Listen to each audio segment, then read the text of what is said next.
Hi everyone. तो आज हम क्लास 10th इकोनॉमिक्स का फर्स्ट चैप्टर डेवलपमेंट डिस्कस करने जा रहे हैं। टर्म 1 के जो एग्ज़ाम्स होंगे उसमें ये चैप्टर पूछा जा रहा है। तो ये चैप्टर 2 पार्ट्स में होगा। पहले पार्ट में हम चैप्टर को डिस्कस करेंगे, उसके सारे इंपॉर्टेंट कॉन्सेप्ट्स देखेंगे, and in the second part we will be dealing with the MCQs of this chapter. तो आज इस वीडियो में हम इस पूरे चैप्टर का कॉन्सेप्ट समझेंगे, जितने भी इंपॉर्टेंट पॉइंट्स हैं उन सभी को डिस्कस करेंगे। So the name of the chapter is development. Now what do we understand by the term development? Development is basically a positive change in the underlying conditions. किसी भी सोसाइटी में, किसी भी इंसान की लाइफ में, किसी भी कम्युनिटी में किसी भी प्रकार का कोई पॉजिटिव चेंज आता है तो हम उसे डेवलपमेंट बोलेंगे। So development talks about a positive change in a person's life और society. A positive change in a person's life और सोसाइटी।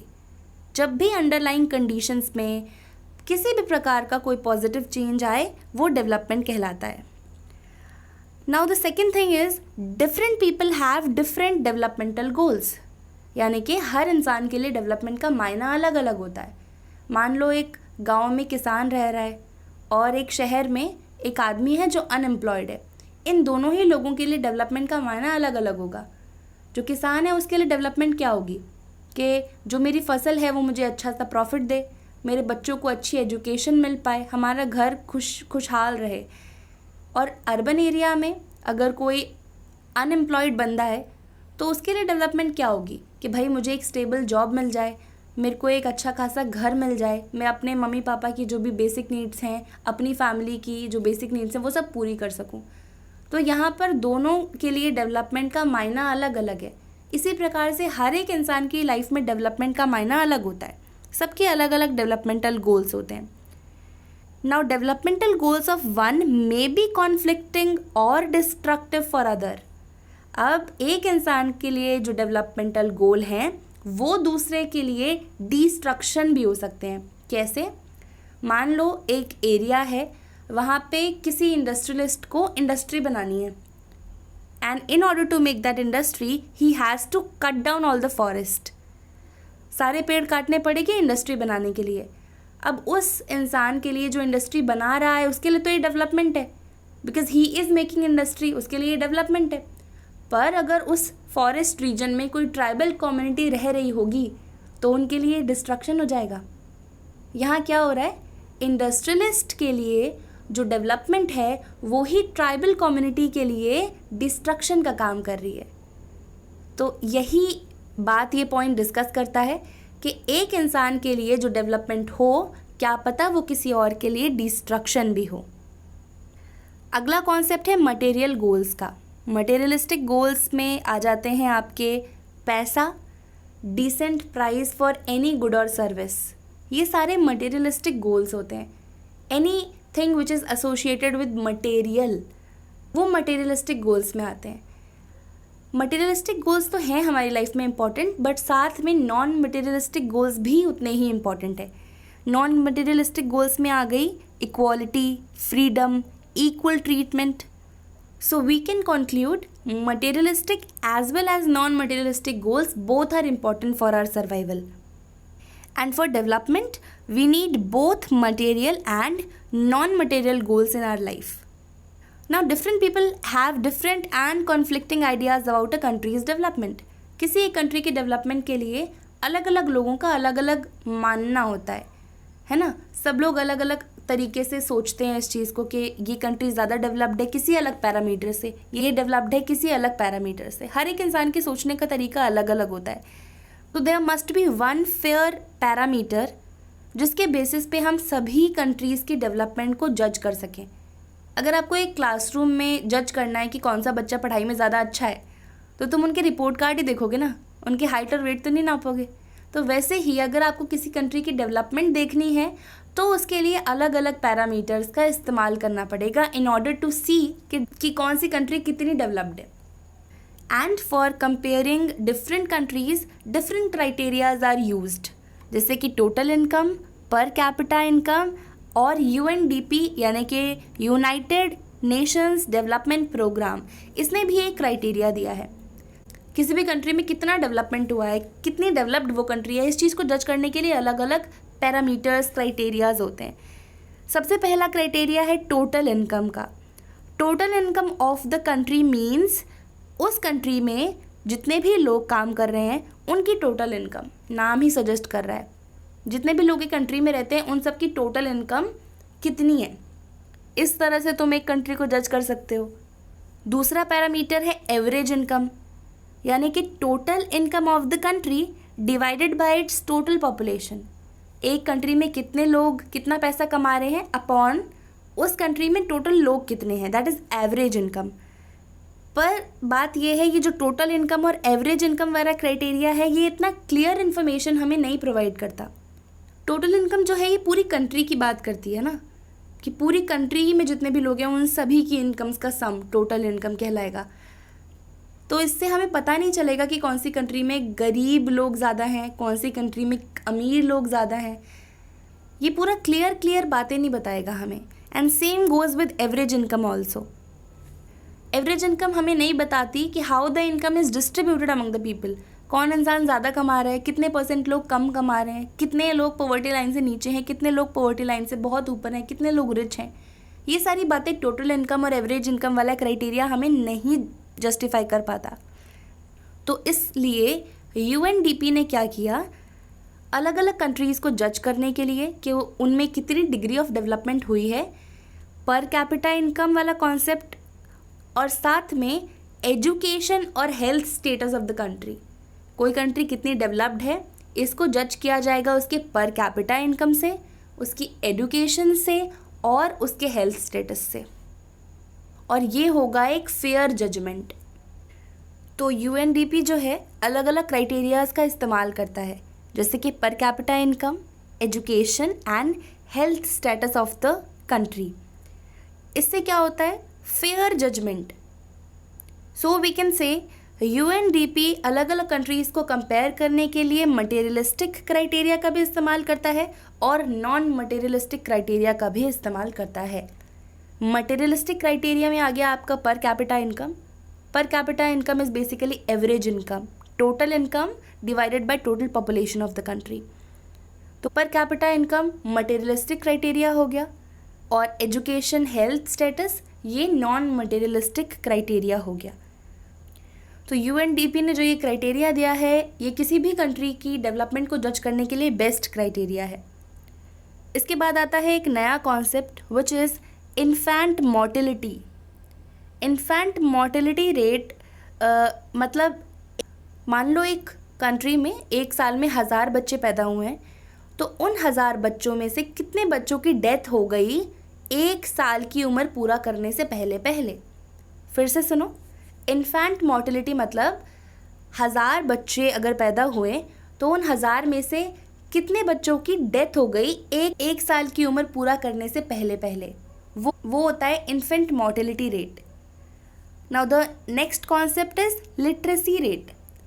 लिटरेसी रेट यानी 7 साल या 7 साल से ऊपर के कितने लोग एक कंट्री में पढ़े लिखे हैं, कितनी पॉपुलेशन साक्षर है, अपना नाम खुद से लिख पाती है या चीज़ों को पढ़ पाती है, कितने लोग लिटरेट हैं, वो है आपका लिटरेसी रेट। फिर एक अलग कॉन्सेप्ट आया net attendance ratio. It is basically the total number of children of the age group 6 to 10 years attending school, यानी कि एक कंट्री में जितने भी बच्चे हैं 6 से 10 साल की उम्र वाले, उनमें से कितने बच्चे स्कूल गोइंग। 6 से 10 साल की उम्र के जितने भी बच्चे हैं एक कंट्री में उनमें से कितने बच्चे स्कूल जाते हैं, वो हो गया आपका नेट अटेंडेंस रेशियो। तो अगर तुम अलग अलग कंट्रीज़ को सिर्फ उनके पर कैपिटा इनकम के हिसाब से जज करोगे या सिर्फ एवरेज इनकम के हिसाब से जज करोगे तो अलग रिजल्ट्स आएंगे। पर अगर तुम एक कंट्री को दूसरी कंट्री के साथ पर कैपिटा इनकम, एजुकेशन और हेल्थ स्टेटस तीनों क्राइटेरिया पे जज करोगे ना तो रिजल्ट अलग अलग आएंगे। तो UNDP ने जो ये क्राइटेरिया दिया है कंट्रीज़ की डेवलपमेंट को जज करने के लिए, ये बेस्ट क्राइटेरिया है। And what does this criteria talks about? It talks about per capita income, education and health status. इतनी बात क्लियर है? So money is very important for us, for our survival, but ऐसा नहीं है कि सिर्फ money ही important है ना। मनी एक मटेरियल गोल हो गई, उस मटेरियल गोल के साथ हमें नॉन मटेरियलिस्टिक गोल्स भी चाहिए। Money can not protect us from infectious disease. हमने देखा अभी कोरोना काल में ये चीज़, पैसा हमें कोविड से नहीं बचा रहा था। जो पैसा है वो हमें पोल्यूशन फ्री इन्वायरमेंट नहीं देता।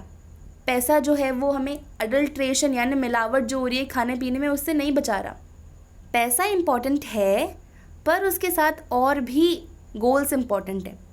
पब्लिक फैसिलिटीज़ जैसे कि health, education, proper drinking water, sanitation facilities, transport, ये सारी चीज़ें ज़रूरी हैं किसी भी कंट्री की डेवलपमेंट के लिए। इसी के साथ एक नया कॉन्सेप्ट आता है आपके पास which is BMI। BMI is body mass index. ये बॉडी मास इंडेक्स जो है ये हमें बताता है कि कौन सा बंदा अंडर नरिश्ड है और कौन बंदा ओबेस है यानी कि ओवरवेट है। और BMI को कैसे कैलकुलेट किया जाता है? किसी भी इंसान की वेट इन केजीज और उसकी हाइट का square, and this height must be in metres. तो ये आपका BMI बॉडी मास इंडेक्स आ जाता है। अगर ये बॉडी मास इंडेक्स 18.5 से कम है, अगर बॉडी मास इंडेक्स 18.5 से कम है, that means that person is under nourished, उसको माल न्यूट्रिशन का प्रॉब्लम है। अगर ये बॉडी मास इंडेक्स 25 से ज़्यादा है, that means the person is overweight. Okay.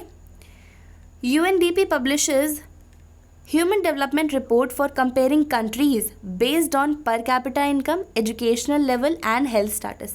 Human Development Report जो है UNDP बनाता है on the basis of education, per capita income and health status of different countries. तो Human Development Index की जो इंडिया की रैंक है it is 126।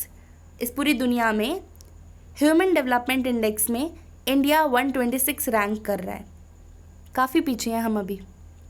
खैर, लाइफ एक्सपेक्टेंसी यानी कि कोई इंसान अगर पैदा हुआ तो उसके बर्थ के समय पर ही कितना एवरेज लाइफ वो जिएगा, ये जो अनुमान होता है this is life expectancy. So it could be defined as the average expected length of life of a person at the time of birth. किसी भी बच्चे का जन्म होते ही ये अनुमान लगा लेना कि वो कितना एवरेज लाइफ जिएगा, वो लाइफ एक्सपेक्टेंसी कहलाता है। एक और बहुत इंपॉर्टेंट कॉन्सेप्ट है यहाँ पर which is sustainable development. Sustainable development एक ऐसा डेवलपमेंट है जिसमें हमारी कंट्री या कोई सी भी कंट्री डेवलप हो रही है without harming the natural resources, without harming the environment. ऐसी डेवलपमेंट को सस्टेनेबल डेवलपमेंट कहा जाता है, जहाँ पे हम नेचुरल रिसोर्सेज का तरीके से और एकदम तमीज़ से इस्तेमाल करते हैं विदाउट वेस्टिंग देम। उन्हें हम इस तरह से इस्तेमाल करते हैं कि फ्यूचर की जनरेशन जो है आने वाली वो भी उनका इस्तेमाल कर सके और उनके लिए वो रिसोर्सेज जो हैं ख़त्म ना हो जाएं। So we can say judicious and careful use of natural resources is sustainable development. अब इस अर्थ पे दो अलग अलग टाइप के रिसोर्सेज प्रेजेंट है, renewable resources and non renewable resources. Water एक रीन्यूएबल रिसोर्स है, वो रिन्यू हो जाता है, वाटर की साइकिल जो है वो चलती रहती है, वो रिन्यू हो जाता है। पर चूँकि अभी कुछ सालों में इतनी ज़्यादा पॉपुलेशन एक्सप्लोजन हो गया है जिसकी वजह से वाटर लेवल बहुत नीचे गिर गया है। आपको पता होगा कि बहुत कम परसेंटेज फ्रेश वाटर का है इस अर्थ पे। 70% although the earth is covered with water, पर बहुत कम परसेंटेज है पानी की जो पीने लायक है, जो फ्रेश वाटर है।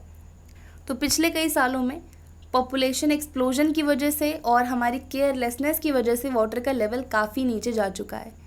और अगर इसी तरह से चलता रहा तो कहते हैं ना कि वो पानी जो है वो छोटी छोटी थैलियों में मिलेगा सुनार की दुकान पे। क्रूड ऑयल, कच्चा तेल, ये भी एक नॉन रिन्यूएबल रिसोर्स का एग्जाम्पल है। अगर इसको तरीके से इस्तेमाल नहीं किया गया तो फिर आने वाले समय में ये ख़त्म हो जाएगा, फ्यूचर जनरेशन के लिए तो बचेगा ही नहीं। पेट्रोलियम और पेट्रोल, डीजल, केरोसिन, ये सब एक्सट्रैक्ट नहीं हो पाएगा अगर क्रूड ऑयल ख़त्म हो गया तो। इसी वजह से we are switching to EVs, electric vehicles, क्योंकि हमें पता है कि आने वाले समय में ये सारी चीज़ें ख़त्म हो जाने वाली हैं क्योंकि हमने इतना ज़्यादा इनको एक्सप्लॉइट कर लिया है। अगर हम चाहें तो हम अभी भी अपने इन्वायरमेंट को बचा सकते हैं काफ़ी सारे स्टेप्स उठा के। रिड्यूस, रीयूज़, रीसाइकिल, प्लास्टिक का इस्तेमाल कम कर दो, चीज़ों को रीयूज़ करो, रिसाइकिल करो, प्लास्टिक का इस्तेमाल कम करो। पॉलीथीन बैग्स का इस्तेमाल मत करो, पेपर बैग्स का इस्तेमाल करो। नए नए कॉन्सेप्ट्स आ रहे हैं मार्केट में, तो अगर हम चाहें तो हम अभी भी अपने इन्वायरमेंट को सेव कर सकते हैं। सो इसी के साथ हमारा ये चैप्टर यहाँ पर ख़त्म होता है। जितनी भी इंपॉर्टेंट बातें थी चैप्टर की, जहाँ जहाँ से क्वेश्चन बनता है, वो सब हमने कर लिया डिस्कस। अब इस चैप्टर का जो पार्ट 2 होगा उसमें हम MCQs डिस्कस कर लेंगे। आपको जो भी डाउट है, अगर कुछ समझ नहीं आया, कुछ प्रॉब्लम है किसी भी प्रकार की, तो आप प्लीज़ मुझे कमेंट सेक्शन में पूछ लीजिएगा। और ये जो नोट्स हैं और साथ में MCQ, नोट्स और MCQ का एक मैंने पूरा PDF बनाया हुआ है, उसमें 80 से ज़्यादा MCQs हैं। डिस्क्रिप्शन बॉक्स में लिंक दे दूँगी, वहाँ से जाके डाउनलोड कर लेना। So that is it for this video. I will see you guys in the next one.